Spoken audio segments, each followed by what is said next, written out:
The moment Katherine Nielson stepped from the stagecoach onto the dusty streets of Sloan, Wyoming Territory, in April of 1875, she knew she had made either the bravest or the most foolish decision of her 22 years. The spring air carried a chill that penetrated her worn traveling coat, but it wasn't the cold that made her shiver.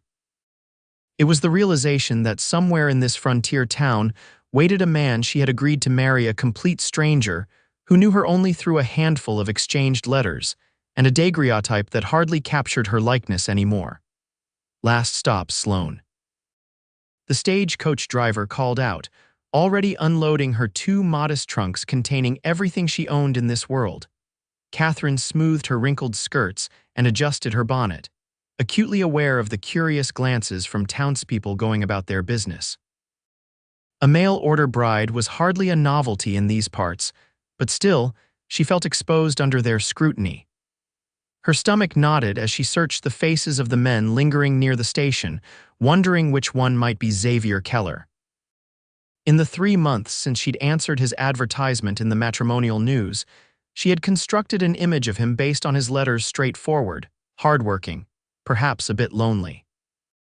He described himself as a rancher with modest but growing prospects, a man of 30 years who sought a partner rather than a servant.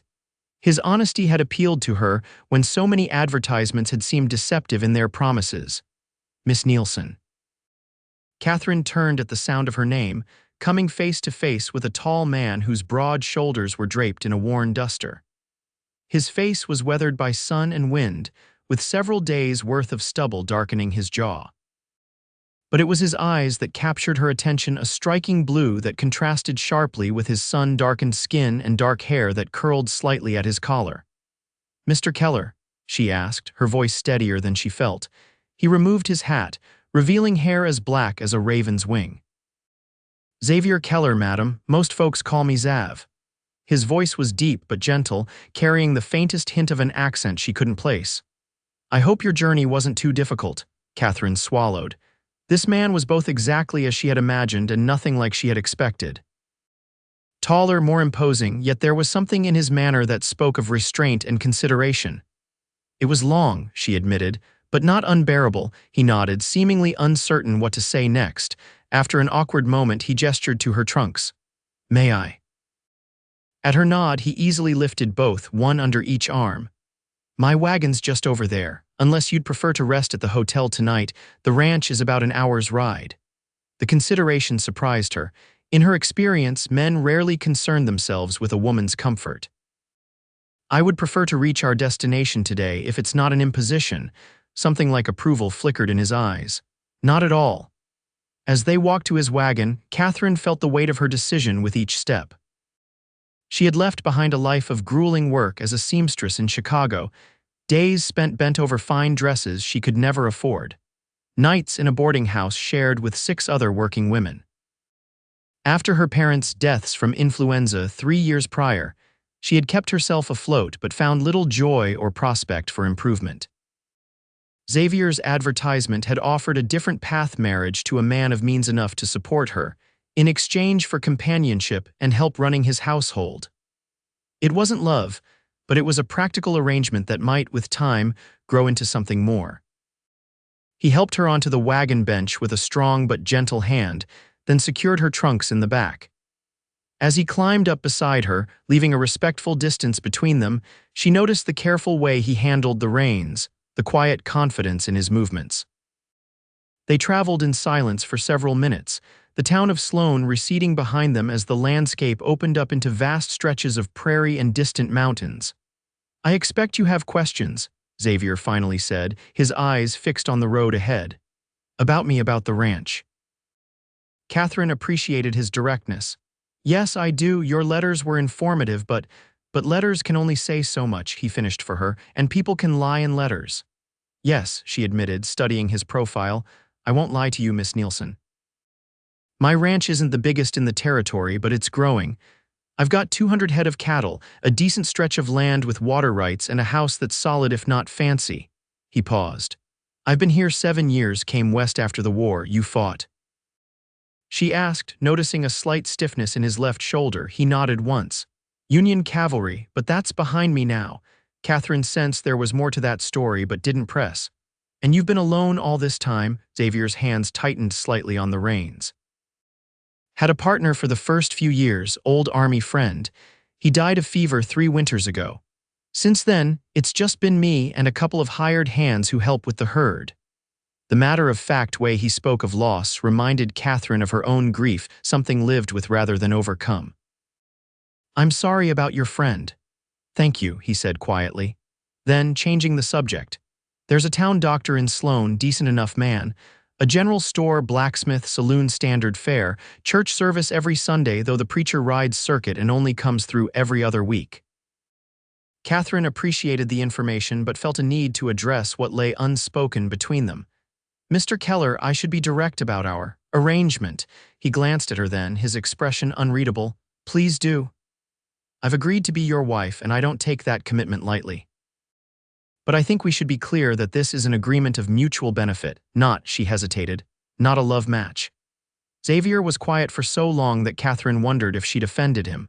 Finally, he said, Miss Nielson, I respect your honesty. You're right that we're strangers to each other. I wouldn't presume to claim feelings that neither of us could possibly have yet. Yet, the word hung between them. I won't demand what isn't freely given, he continued, his voice low but firm. You've agreed to be my wife, to share my name and my home. That alone is more than I had any right to ask of a woman like you. A woman like me, his ears reddened slightly. Educated, refined, you could have made a different choice. Katherine almost laughed. My choices were rather limited, Mr. Keller. A seamstress earns barely enough to survive. Even so, he met her eyes briefly. You've traveled across half the country to marry a stranger. The least I can do is be worthy of that trust. Something in his words, not a promise of love, but a promise of worthiness, touched Katherine more deeply than any romantic declaration could have. It spoke of respect, of recognition of her sacrifice. Then let me be worthy of it, he said simply, turning his attention back to the road ahead. Of your trust. They fell into silence again, but it was a different kind, now contemplative rather than awkward. As the wagon rolled through the Wyoming landscape, Katherine felt the first tentative stirrings of hope. This wasn't the life she had imagined for herself as a girl, but perhaps it could become a life worth living. The ranch appeared on the horizon as the sun began its descent, a collection of sturdy buildings nestled against a backdrop of rolling hills. The main house was larger than Katherine had expected, built of solid timber with a covered porch wrapping around the front. Nearby stood a barn, bunkhouse, and several corrals where cattle milled about. It's not much to look at, Xavier said, misinterpreting her silence for disappointment. No, it's impressive, she corrected honestly. You built all this, pride flickered across his features. Most of it. The original cabins incorporated into the main house now. Added on as I could afford to. As they approached, 2 men emerged from the barn.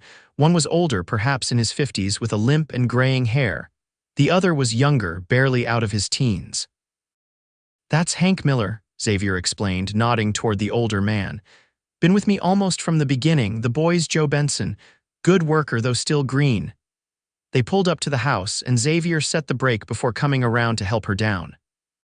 His hands at her waist were strong and impersonal, but Katherine still felt a flutter of awareness at the contact. Welcome to the Circle K Ranch, Miss Nielson, he said, releasing her quickly. Katherine, she replied, if we're to be married, you should use my given name. Something like a smile touched his lips. Katherine, then, and I'm Xavier to you. Hank and Joe approached, both men removing their hats in the presence of a lady.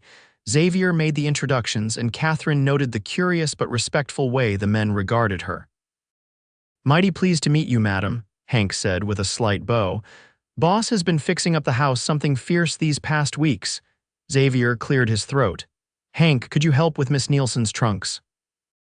As the men unloaded her belongings, Katherine took in her surroundings more carefully. The yard was neat, the buildings well-maintained if utilitarian. A small garden plot lay to one side of the house, recently turned for spring planting. Everything spoke of care and attention.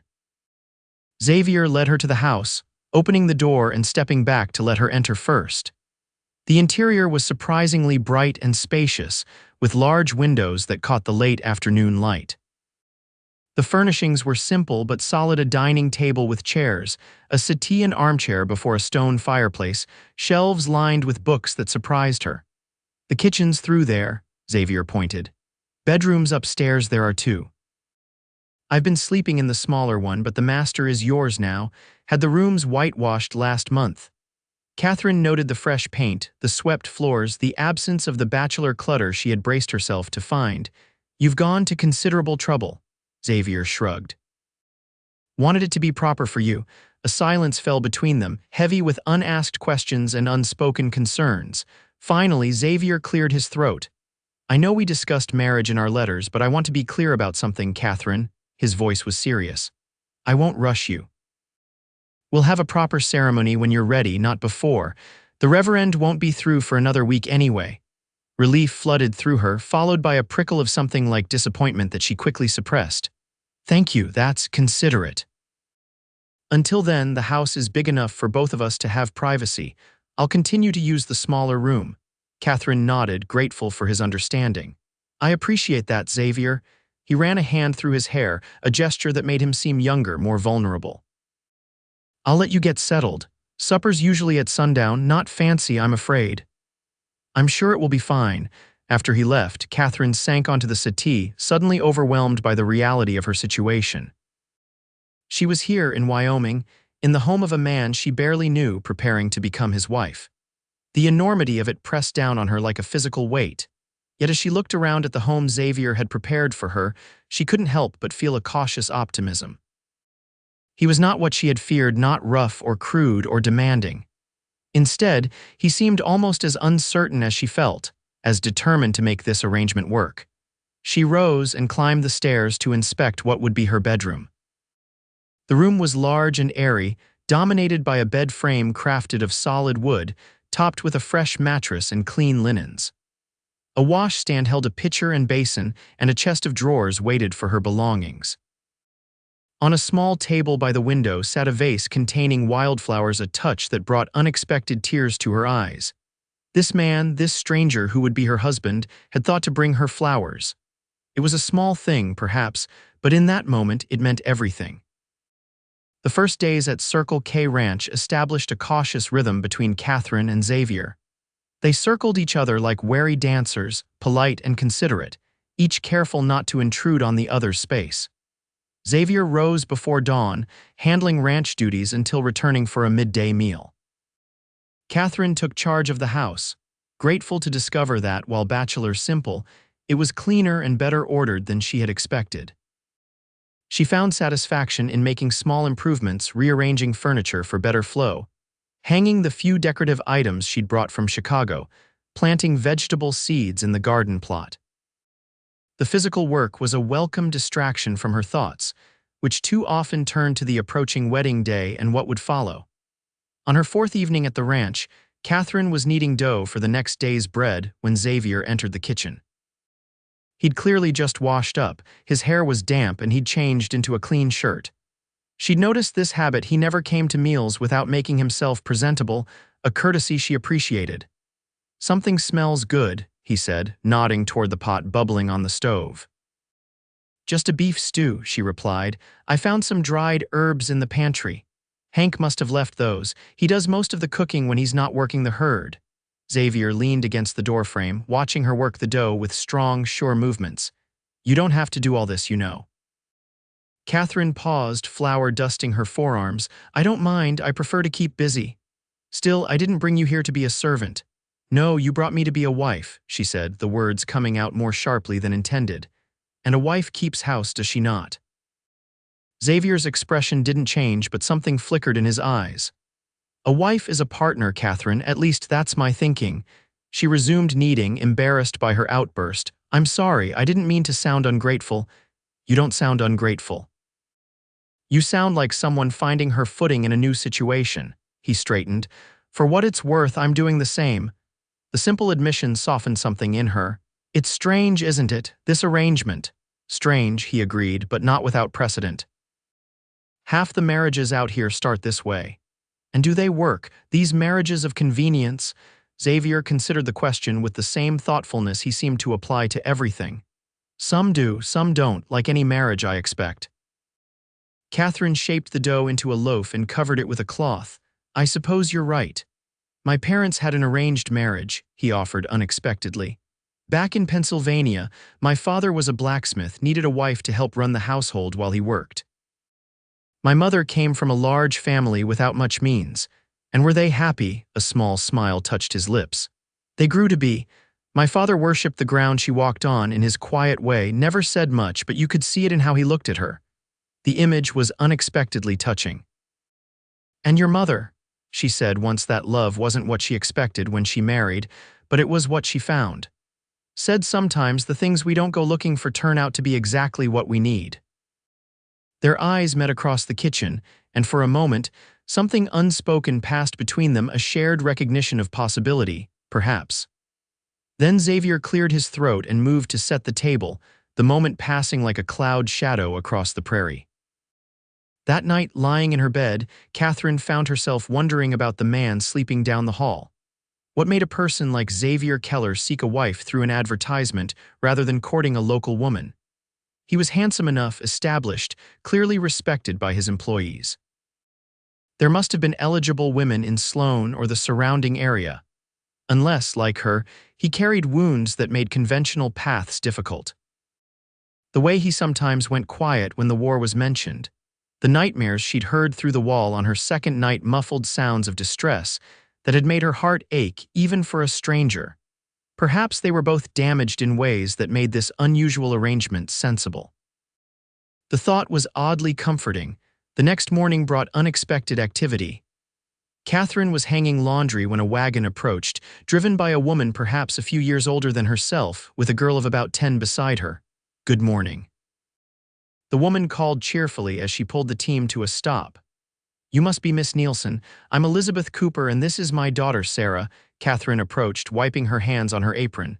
"Yes, I'm Katherine Nielson. It's a pleasure to meet you, Mrs. Cooper."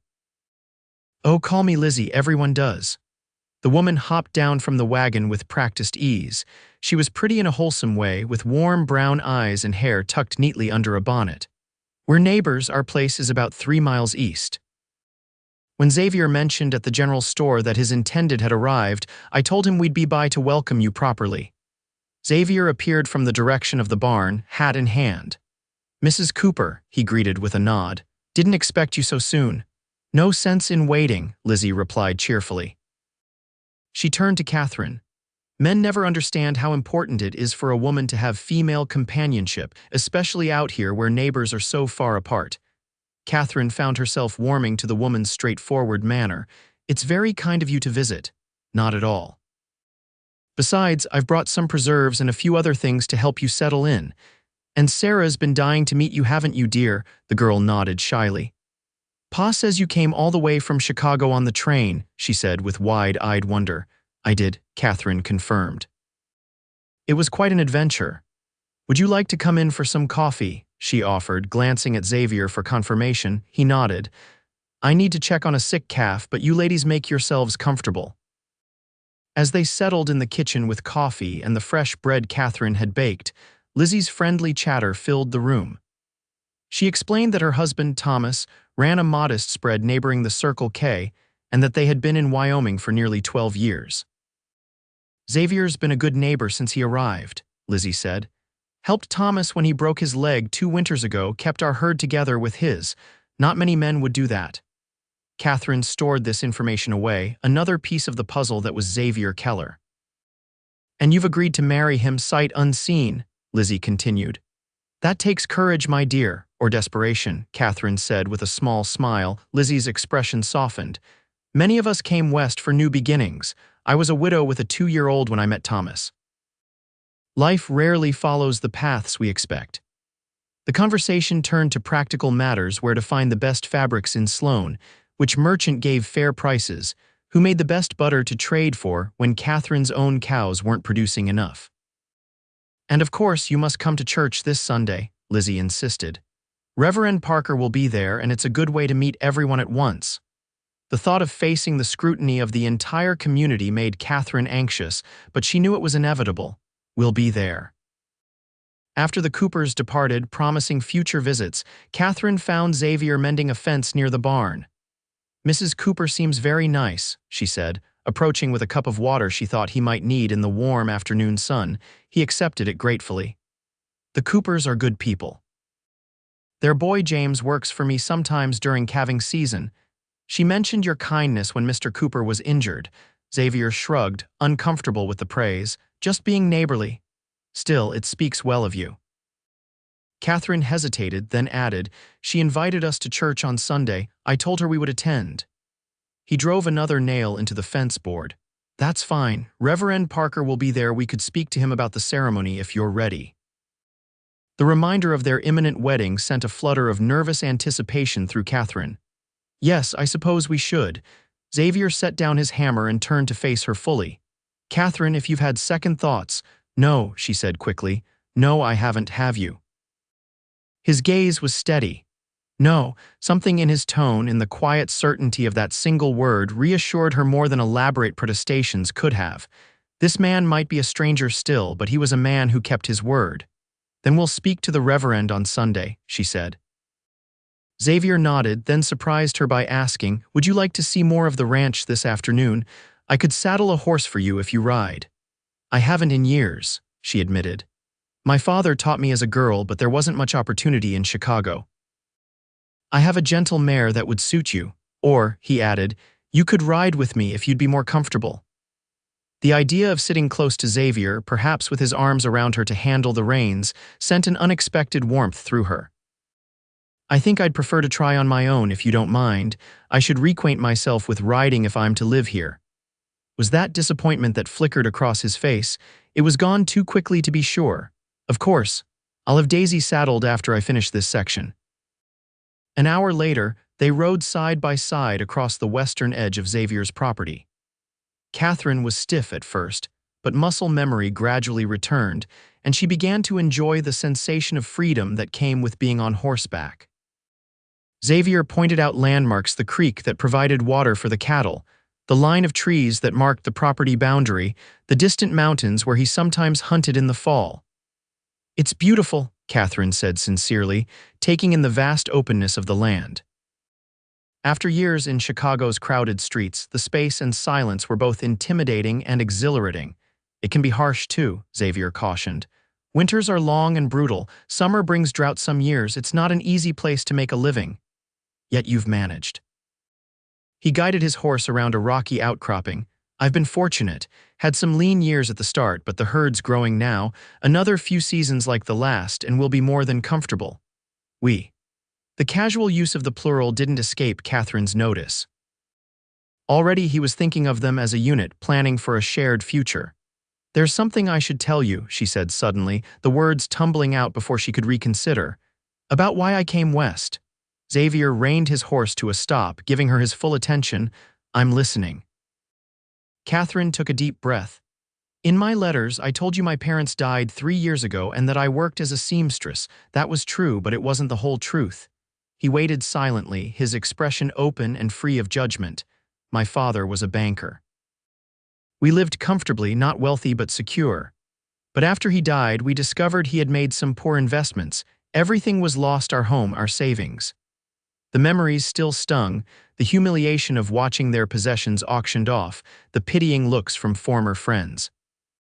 "My mother took ill soon after. The doctor said it was influenza, but I think it was grief that truly killed her." "I'm sorry," Xavier said softly. "There was a man, the son of my father's business partner, Charles Weston. He offered marriage a solution to my financial troubles. But I soon discovered his interest was less in me than in using my father's connections to further his own ambitions." Katherine's hands tightened on the reins. "When I refused him, he made sure no respectable family in Chicago would hire me, said I had compromised my virtue with him." Xavier's jaw tightened, but his voice remained even. "Had you?" "No," she said firmly, "but accusations against a woman without family or means rarely require proof. I was fortunate to find work as a seamstress at all. And that's why you answered my advertisement." "Yes." "I needed to go somewhere I could start fresh, where no one knew me or the scandal." Katherine met his gaze directly. "I wanted to be honest with you before we marry. If you've changed your mind, I haven't, he interrupted, his tone brooking no argument. A man who would lie about a woman's honor isn't worth the dirt beneath your boots, Katherine. You did nothing wrong. The simple declaration, delivered with such conviction, nearly brought tears to her eyes. Thank you for believing me. I believe in judging people by their actions, not by rumors or accusations. Xavier's expression softened. Thank you for trusting me with the truth. As they continued their ride, Katherine felt as though a weight had been lifted. She had carried the fear of discovery for so long that sharing her past voluntarily, and being accepted despite it, was profoundly liberating. By the time they returned to the ranch, something had shifted between them, a new ease, a deeper understanding. That night, as they sat at the dinner table, their conversation flowed more naturally than it had before. Xavier told stories of his early days in Wyoming, the mistakes he'd made learning to ranch, the friendships he'd formed. Katherine spoke of her childhood in Pennsylvania, not so different from his own, and of her dreams of someday having a family of her own. I always wanted children, she admitted.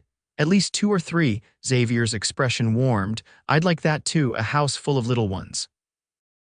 The image hung between them, a possibility, a future not yet written but suddenly more tangible than before. That night, Katherine dreamed of a little boy with Xavier's blue eyes and her own auburn hair, running through fields of grass beneath an endless Wyoming sky. Sunday arrived with clear skies and mild temperatures, perfect for the 3-mile journey to Sloan's white clapboard church. Katherine wore her best dress, a deep blue with modest trim that had served for special occasions in Chicago. Xavier, too, had made an effort, wearing a clean suit that transformed him from rancher to gentleman, though he seemed less comfortable in this guise. The church was filled nearly to capacity when they arrived, and Katherine felt the weight of curious stares as Xavier guided her to a pew near the middle. Lizzie Cooper waved from across the aisle, her friendly face a welcome sight among so many strangers. Reverend Parker, a tall man with kind eyes and prematurely white hair, delivered a sermon on faith and new beginnings that seemed particularly apt. Throughout the service, Katherine was acutely aware of Xavier beside her, the warmth of his arm occasionally brushing hers, the deep timbre of his voice during hymns, the respectful attention he paid to the preacher's words. After the service, they waited their turn to speak with Reverend Parker while accepting introductions to what seemed like the entire population of Sloan and the surrounding ranches. "So you're Keller's mail-order bride," one weathered rancher said bluntly, looking Katherine up and down as if assessing livestock. "Prettier than I expected. Most women who come out this way are plain as fence posts." Before Katherine could formulate a response, Xavier's hand settled lightly at the small of her back. "Miss Nielson has agreed to be my wife, John. I'd appreciate you addressing her with respect." The man had the grace to look abashed. "No offense meant, miss." Just surprised Keller managed to catch himself such a fine-looking woman. "The surprise is mine, Mr. Everton, that Xavier hasn't been claimed before now," Katherine replied smoothly. "Good day to you." As they moved away, Xavier leaned close. "You handled that well." "I worked with society ladies in Chicago. I learned to deliver polite set-downs when necessary." A smile tugged at his lips. "I'll remember to stay on your good side." When they finally reached Reverend Parker, he greeted them warmly. "Mr. Keller, a pleasure as always." "And this must be Miss Nielson. Welcome to Sloan." "Thank you, Reverend," Katherine replied. "We were hoping to speak with you about performing our marriage ceremony." Of course. When were you thinking?" Xavier glanced at Katherine. "Next Sunday, if that suits you both. 1 week." The reality of it sent a flutter through Katherine's stomach. "That would be fine," she managed. They arranged the details, a simple ceremony after Sunday service, followed by a small gathering at the Cooper's ranch, which Lizzie had generously offered to host. "Marriage is a sacred covenant," Reverend Parker said as they prepared to leave. "Especially here in the territories, where life can be hard and uncertain, you'll need to rely on each other, trust each other. The Lord brings people together for a purpose, even when the path seems unconventional." "Yes, Reverend," Xavier agreed, though Katherine noted a certain reservation in his tone. On the drive back to the ranch, Katherine asked, "Are you a religious man, Xavier?" He considered the question carefully, as he seemed to do with everything. "I believe in something greater than ourselves." Saw too much during the war to think this is all there is, but I've had my quarrels with the Almighty, I suppose. Because of what you experienced in the war, his hands tightened on the reins, partly and other things. She sensed his reluctance to elaborate and respected it. I understand. My faith was tested when my parents died. It seemed cruel, senseless. And now, Katherine watched the landscape roll by. Now I think perhaps life simply happens with its joys and sorrows. Faith is choosing to find meaning in it anyway. Xavier nodded slowly. That's as good a definition as any I've heard. They rode in comfortable silence for a while until Katherine gathered her courage to ask, "Are you certain about next Sunday? We could wait longer if you prefer."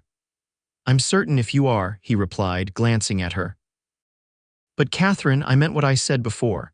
This marriage, our marriage, doesn't have to be conventional in all ways, not right away, I won't expect." He trailed off, but his meaning was clear. A flush crept up Katherine's neck. "I understand, but Xavier, I agreed to be your wife in all ways." "I don't intend to renege on that commitment." His expression was unreadable. "We have time, that's all I'm saying." The topic closed. They spoke of more practical matters for the remainder of the journey: plans for expanding the garden, the condition of the cattle, the possibility of adding chickens to the ranch's livestock. The week leading up to the wedding passed in a blur of preparations. Katherine cleaned the house from top to bottom, baked bread and pies for the gathering, and put the finishing touches on the dress. She'd been altering a cream-colored gown that had once been her mother's, simplified and restyled to suit both the occasion and her new life. Xavier was often absent during daylight hours, busy with ranch work that seemed suddenly more urgent. When they did see each other at meals or in the evening, a new awareness hung between them, the knowledge that soon they would be husband and wife in truth, not just in planning. On the eve of their wedding, Katherine was hanging the last of the laundry when she heard the sound of an approaching horse. Looking up, she saw Xavier returning earlier than usual, leading a second horse behind him. "Is everything all right?" she called as he dismounted. "Everything's fine," he assured her, coming to help with the last of the sheets. "I finished the fencing early and decided to pick something up from town." Only then did she notice the bundle attached to the second horse's saddle. "What is it?" Xavier untied it carefully and held it out to her. "A wedding gift. It's not much, but I thought you might like it." Katherine unwrapped the paper to reveal a beautiful saddle, smaller and more ornate than the one she'd been using, with tooled leather designs along the fenders. "It's lovely," she breathed, running her fingers over the intricate patterns. "You've been doing well with Daisy," Xavier said. "Thought you should have your own saddle, one that fits you properly." The thoughtfulness of the gift touched her deeply. It wasn't just a saddle, it was recognition of her new life here, of her growing skills, of her belonging at Circle K. "Thank you," she said, meeting his eyes. "Truly, you're welcome." He hesitated, then added, "I have something else for you too, for tomorrow." From his pocket, he withdrew a small leather pouch. Opening it, he tipped a simple gold band into his palm. "It was my mother's. My father gave it to me before he died, said it should go to my wife someday." Katherine stared at the ring, its simple elegance a testament to a marriage that had endured and flourished against the odds. "Xavier, I can't accept this. It's a family heirloom and you'll be family tomorrow," he interrupted gently. "Unless you'd prefer something new." "I could ride to Laramie, find a jeweler." "No," she said quickly, touched by his willingness to do so. "No, this is perfect. I'm honored to wear your mother's ring." Xavier returned it to the pouch and handed it to her. "Then you keep it until tomorrow." That night, alone in her room, Katherine held the ring in her palm, thinking of the woman who had worn it before her, a woman who had entered an arranged marriage and found love on the other side. Could the same happen for her and Xavier? The man himself remained something of a mystery despite their days together. He was kind, honorable, thoughtful, but guarded too, with depths she had only begun to glimpse. Tomorrow she would promise herself to him for life, binding her future to his. The prospect was terrifying. And yet, when she imagined that future, building a home with Xavier, perhaps raising children together, facing the challenges of frontier life side by side, she found it wasn't fear that dominated her emotions. It was hope. Morning dawned bright and clear, as if nature itself approved of the day's plans. Katherine dressed with care, arranging her hair in a simple but elegant style before donning the altered gown. It fit perfectly, the cream color complementing her auburn hair and fair complexion. A knock at her door startled her. "Katherine," Xavier called, "are you ready? We should leave soon." "Just a moment," she called back, tucking the ring pouch into her pocket and taking a final look in the mirror. The woman who gazed back at her seemed different, somehow more confident, more at peace than the desperate seamstress who had fled Chicago months ago. When she opened the door, Xavier stood frozen, staring at her with an expression of stunned appreciation. He himself was transformed in a black suit and crisp white shirt, his usually unruly hair neatly combed, his face freshly shaved. "You look beautiful," he said simply. "As do you," she replied, then blushed at the impropriety of the compliment. "Handsome, I mean." A smile touched his lips. "I'll accept either." The church was filled with familiar and unfamiliar faces when they arrived. Lizzie Cooper immediately took charge, whisking Katherine to a small anteroom while Xavier spoke with the Reverend. "Nervous?" Lizzie asked, adjusting Katherine's collar. "Terrified," Katherine admitted with a shaky laugh. "That's normal. I was sick to my stomach when I married Thomas." Lizzie squeezed her hand. "But Xavier's a good man, one of the best in these parts." "I know," Katherine said softly. "That's what makes this so important. I want to be a good wife to him." "You will be." Lizzie's expression turned serious. "Katherine, may I give you some advice?" "Woman to woman," Katherine nodded, grateful for the guidance. "Marriage out here isn't like in the city. It's a partnership in the truest sense. You depend on each other for survival as much as companionship. There'll be hard times. Days when you're so tired or worried or angry you can barely speak civilly. But if you face those times together, if you remember you're on the same side even when you disagree." She smiled. "Well, that's when something remarkable happens. That's when respect becomes affection and affection becomes love." Before Katherine could respond, a knock at the door signaled it was time. Taking a deep breath, she followed Lizzie to the church entrance.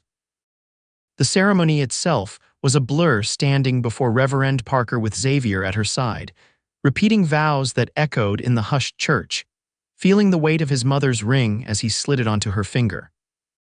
Xavier's hand was steady as he held hers, his voice clear and certain as he promised to cherish and protect her until death parted them. "By the authority vested in me, I now pronounce you husband and wife," Reverend Parker declared. "Mr. Keller, you may kiss your bride." Xavier turned to her, a question in his eyes.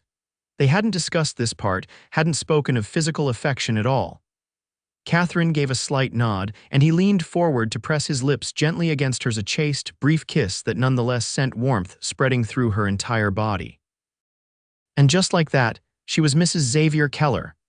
The gathering at the Cooper's ranch was lively and welcoming. Neighbors brought food and gifts, children played in the yard, and the men congregated to discuss cattle prices and weather predictions while the women shared recipes and advice.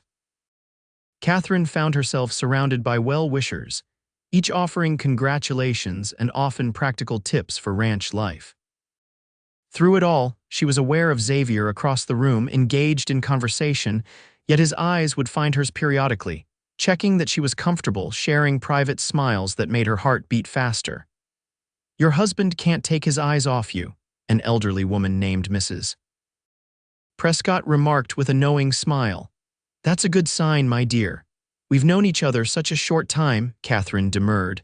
"Time doesn't always signify," Mrs. Prescott replied. "My Harold and I courted for 3 weeks before marrying. Spent 52 years together before he passed, and I never regretted a day." As the afternoon waned, Xavier approached, offering his arm. "Ready to head home, Mrs. Keller?" His name sounded strange and wonderful. "Yes, I think so." They said their goodbyes, accepting final congratulations and loaded with leftover food and small gifts. The ride home was quiet, both of them perhaps contemplating the step they had taken, the vows they had spoken. When they reached the ranch, Xavier helped her down from the wagon, then surprised her by sweeping her into his arms. "What are you doing?" she gasped, instinctively wrapping her arms around his neck.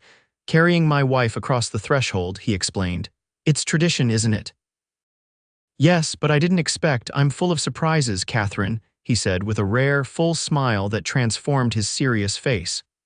"You'll learn that about me." He carried her easily into the house, setting her down gently in the front room. For a moment they stood close, his hands still at her waist, her palms resting against his chest. Katherine could feel the rapid beat of his heart beneath her fingers, matching the quick tempo of her own. "I should see to the horses," Xavier said, stepping back reluctantly. "Of course." When he returned, Katherine had changed from her wedding dress into a simpler gown and was preparing a light supper from the food they'd brought home. They ate together at the kitchen table, the domesticity of the scene belying the tension that hung in the air, the awareness that night was approaching, and with it, expectations neither had voiced aloud. As they washed the dishes together, Xavier broke the silence. "Katherine, what I said before about not expecting, it still stands. This transition is difficult enough without pressure." She dried a plate slowly, considering her response. "I appreciate that, Xavier, but I meant what I said too. I intend to be your wife in all ways." He set down the cup he was washing and turned to face her fully. "Why did you agree to marry me, Katherine?" The truth, the directness of the question caught her off guard. "I told you about Chicago, about needing a fresh start. That's why you left Chicago," he interrupted gently. "Not why you chose me specifically. You're a beautiful, educated woman. You could have had your pick of advertisements." Katherine set the towel aside. "Your letters were different, honest. You didn't promise wealth or easy living. You wrote about hard work and partnership. About wanting someone to share your life, not just keep your house." She met his gaze steadily. "And when I arrived, when I met you, I knew I'd made the right choice. You're a good man, Xavier Keller." Something in his expression shifted, softened. "And you're an extraordinary woman, Katherine Keller." Slowly, giving her every chance to move away, Xavier reached out to cup her face in his hands. This time when he kissed her, it wasn't the brief, ceremonial touch from the church. This was a real kiss, tender at first, then deeper as Katherine responded, her hands finding their way to his shoulders. When they finally parted, both breathing faster, Xavier rested his forehead against hers. "I want to do right by you," he murmured, "in all ways." "You are," she assured him, finding courage in his vulnerability. "Xavier, take me to bed, please." His eyes darkened at her words. Without speaking, he took her hand and led her upstairs to what was now their bedroom. The last light of day filtered through the curtains, casting everything in a golden glow. With gentle hands and whispered words, they discovered each other slowly, learning what brought pleasure, what elicited sighs and soft sounds of approval. Xavier was patient and tender, guiding Katherine through her first experience of physical love with such care that when they finally joined, any discomfort was quickly overwhelmed by the intimacy and rightness of their connection. Afterward, lying in his arms as night settled fully around them, Katherine felt a profound sense of peace. This man, no longer a stranger but not yet fully known, was now her husband in truth. They had much to learn about each other still, many adjustments to make, but in this moment, wrapped in his warmth and strength, she felt hope blooming like wildflowers after spring rain. "Xavier," she whispered, unsure if he was still awake. His hand stroked lazily up and down her spine. "I'm glad I came to Wyoming." She felt rather than saw his smile in the darkness. "So am I, Katherine, so am I." The weeks that followed settled into a rhythm of shared days and nights. Xavier taught Katherine to ride better, to shoot a rifle for protection when he was away from the ranch, to identify the herbs that grew wild in the hills. Katherine expanded the garden, organized the house to suit their needs, and began to make their dwelling truly a home with small touches, wildflowers in jars, a quilt she worked on in the evenings, curtains sewn from fabric purchased in Sloan. Together, they discovered the everyday intimacies of marriage, the comfort of shared meals and conversations, the pleasure of physical closeness, the gradual revealing of histories and hopes and fears. Xavier spoke more of his time in the war, of the nightmares that sometimes still woke him, of the friend who had died at Circle K and whose grave lay beneath an oak tree on the eastern edge of the property. Katherine shared stories of her parents, of her dreams of becoming a teacher before financial necessity made it impossible, of the loneliness she had felt in Chicago after their deaths. June brought the first real challenge to their new marriage. A violent thunderstorm swept through the valley, lightning striking a tree near one of the far pastures. The resulting fire, whipped by strong winds, threatened both grazing land and cattle. Xavier and his hands worked through the night to move the herd and fight the flames, returning at dawn exhausted, smoke-stained, and grim. "Lost 8 head," Xavier reported as Katherine helped him remove his ruined shirt. "Could have been worse, fires contained now." "Thank God you're safe," she said, examining a burn on his forearm. "This needs attention." As she cleaned and bandaged the wound, Xavier watched her with tired eyes. "You're good at this." "I helped nurse my mother," she explained. "And later, I volunteered at a hospital in Chicago for a time." "You never mentioned that," Katherine shrugged. "It didn't seem important." "Everything about you is important to me," he said simply. The statement, delivered with such quiet sincerity, made her pause. Over the weeks of their marriage, Xavier had shown his care in countless ways: thoughtful gestures, considerate actions, passionate nights. But neither had spoken directly of deeper feelings. "You should rest," she said, finishing the bandage. "I'll bring you something to eat." "Stay," he said, catching her hand, "just for a moment." She sat beside him on their bed, allowing him to draw her close, his head resting against her shoulder. "I was afraid," he admitted, voice low, "not of the fire, but of failing, of losing everything we've built." "You didn't fail," she assured him. "And even if you had lost more cattle, or even all of them, we would have started again." He repeated, the words seeming to comfort him. "Yes, we would have." It was a turning point, though Katherine didn't recognize it immediately. In the days that followed, as they assessed the damage and made plans for recovery, she noticed subtle changes in Xavier: a new openness, a willingness to share decisions and concerns he might previously have shouldered alone. July brought scorching heat and the threat of drought. August saw Katherine fall ill with a fever that left Xavier pacing the floor outside their bedroom as Doc Lewis from Sloan administered treatments. By September, when the first hints of autumn coolness touched the air, they had weathered these trials and more, each challenge binding them closer together. It was on a crisp October morning, as they rode the boundaries of the property checking fence lines, that Katherine realized she had fallen in love with her husband. The revelation came not as a lightning strike, but as a dawn, gradual, inevitable, illuminating everything. Xavier was pointing out where he planned to build a new corral in the spring, his face animated as he described his vision for expanding the ranch. The sun caught in his dark hair, highlighting strands of silver at his temples that hadn't been there when they met. His hands, strong and capable, gestured as he spoke, and Katherine thought, "I love him, I love this man." The certainty of it took her breath away. "Katherine," Xavier had noticed her distraction. "Everything all right?" "Yes," she managed, smiling to cover her emotional turmoil. "Just thinking about how different everything looks in autumn." He accepted the explanation, turning back to his plans. But all day, through chores and meals and evening conversation, the knowledge hummed within her like a plucked string. She loved Xavier Keller not as an idea or an arrangement, but as the man she had come to know, with his quiet strength and occasional stubbornness, his nightmares and his dreams, his gentle hands and serious eyes. But did he love her? He cared for her, respected her, desired her. These things she knew without doubt. But love was different, wasn't it? Deeper, more vulnerable. The question followed her into the night as they lay together in the darkness of their bedroom. Xavier's breathing had evened out, suggesting sleep, but Katherine remained awake, listening to the October wind against the windows. "You're thinking so loudly I can almost hear the words," Xavier murmured suddenly, his arm tightening around her waist. Katherine smiled into the darkness. "I thought you were asleep." "Almost was."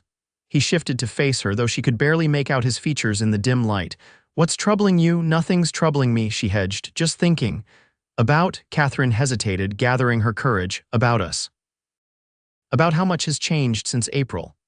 His hand found hers beneath the covers, fingers intertwining. "Good changes, I hope."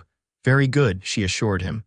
After a moment, she added, "Do you remember what you said that first day on the wagon about being worthy of my trust?" "I remember." "You are, you know, worthy more than I could have hoped for."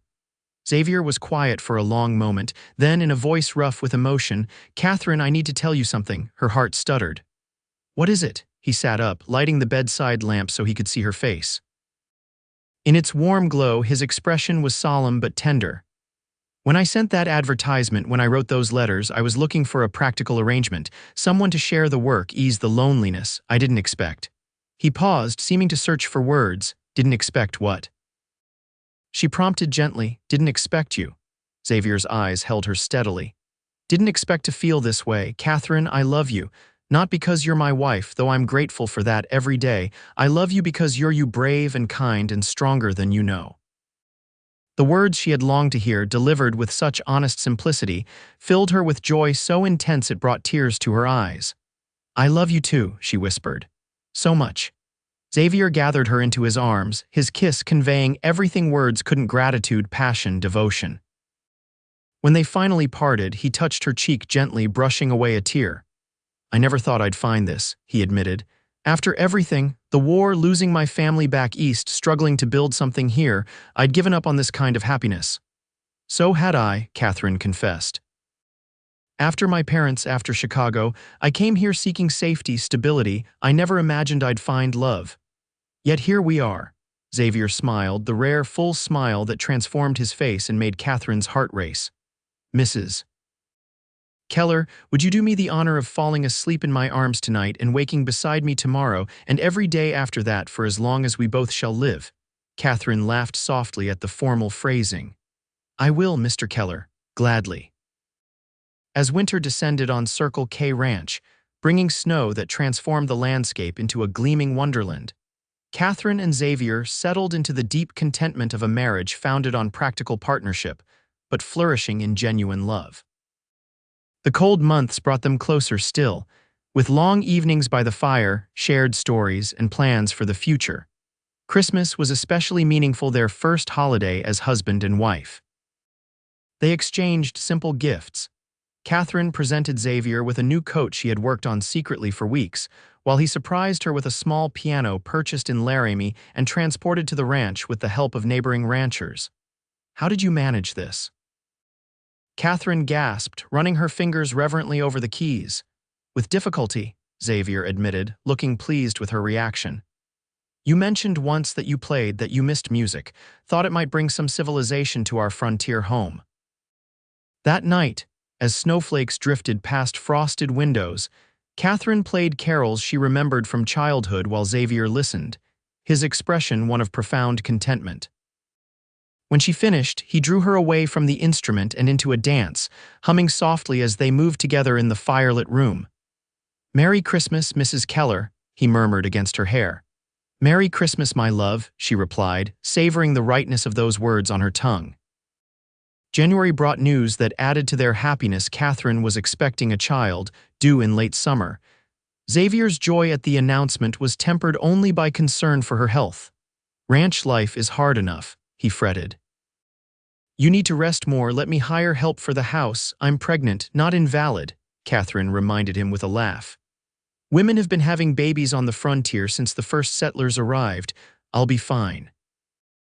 Nevertheless, Xavier insisted on certain accommodations: no more long rides, no heavy lifting, regular visits from Doc Lewis. His protectiveness both exasperated and touched Katherine. This man who had advertised for a practical wife now hovered anxiously when she so much as climbed the stairs too quickly. Spring arrived with its promise of renewal, the ranch bursting into activity with calving season. Despite her advancing pregnancy, Katherine remained involved in daily operations, supervising the garden planting, keeping books for the ranch, and even occasionally helping with newborn calves when extra hands were needed. You're quite a woman, Mrs. Keller, Hank remarked one evening after she'd assisted with a difficult birth. Most city ladies would have taken to their beds months ago. I'm not most ladies, Katherine replied, rubbing her swollen belly, and I'm not really a city lady anymore, am I? Indeed, looking at her sun-browned arms and capable hands, feeling the strength in her body despite its changed shape, Katherine barely recognized the pale seamstress who had stepped off the stagecoach a year earlier. Wyoming had transformed her, as had love and purpose and the daily challenges of ranch life. Xavier found her later, sitting on the porch watching the sunset. Penny for your thoughts, he said, settling beside her. I was thinking about how much has changed, she admitted, how much I've changed. For the better, I hope, she smiled, covering his hand with hers. Definitely for the better. I feel alive here, useful, loved. You are all those things, Xavier assured her, especially loved. As summer heat settled over the valley, Catherine's time grew near. Xavier arranged for a midwife named Mrs. Thornton to stay at the ranch in the final weeks, a stern but kind woman who had delivered half the children in the county. "Your wife's strong and healthy," Mrs. Thornton assured Xavier after examining Katherine. "Baby's positioned well, too. Should be a straightforward delivery." Despite these reassurances, Xavier grew increasingly anxious as July turned to August. He was never far from the house, delegating ranch work he would normally handle himself, appearing at odd moments to check on Catherine's comfort or needs. "You're going to wear yourself out before the baby even arrives," she chided gently one afternoon, finding him fixing a squeaky floorboard in the nursery they had prepared. "The ranch can't run itself, Xavier. The ranch will manage," he replied stubbornly. "You and the baby are what matter now."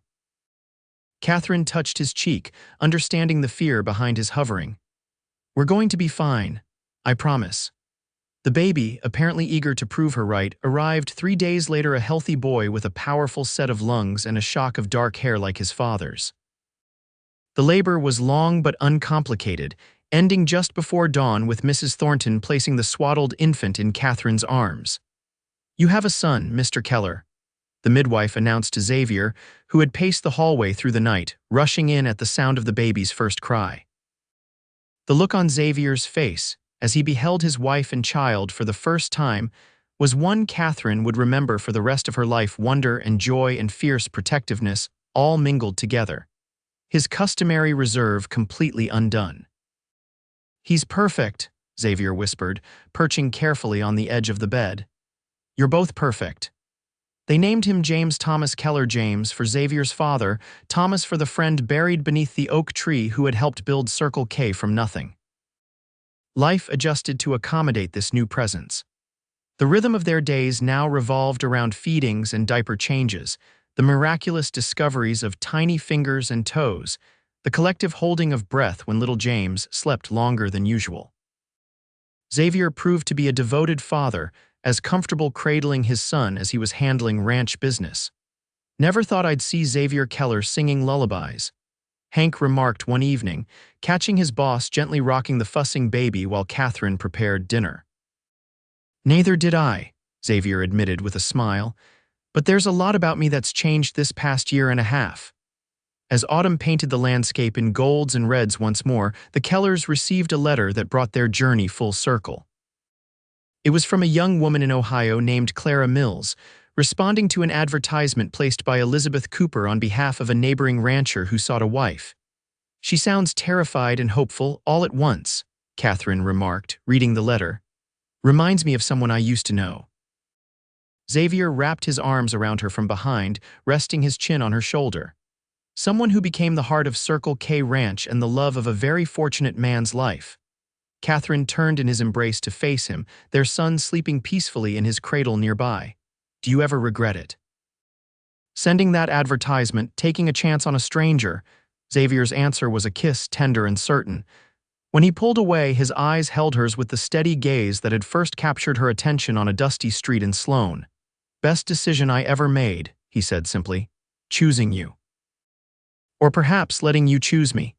"We chose each other," Katherine corrected, thinking of that long-ago conversation in the wagon, "and every day since, we've chosen each other again." Xavier smiled, the full, unguarded smile that still made her heart skip. "And I'll keep choosing you, Katherine Keller, until my last breath. That's a promise." Outside, the Wyoming wind sang its ancient song across the land they both now called home, a melody of challenge and beauty, hardship and joy. But inside the sturdy walls of the house they had made into a home, a different music played. The quiet symphony of a family built not from obligation or convenience, but from love freely given and gratefully received. For Katherine, who had once agreed to a stranger's hand in marriage seeking only security and a fresh start, the circle was complete. She had found not just safety but joy, not just purpose but passion. And Xavier, who had once said, "Let me be worthy of it," had proven himself worthy indeed of her trust, her partnership, her heart. As night fell over Circle K Ranch, they stood together on the porch, their son cradled in Xavier's strong arms, watching stars emerge in the vast Wyoming sky. Tomorrow would bring its own challenges and triumphs, as all days did on the frontier. But they would face them as they had faced everything since that April day when a mail-order bride stepped off a stagecoach and into a new life together, partners in all things, bound by choice as much as by vow. And in that knowledge lay all the security, all the happiness, all the love either could have wished for.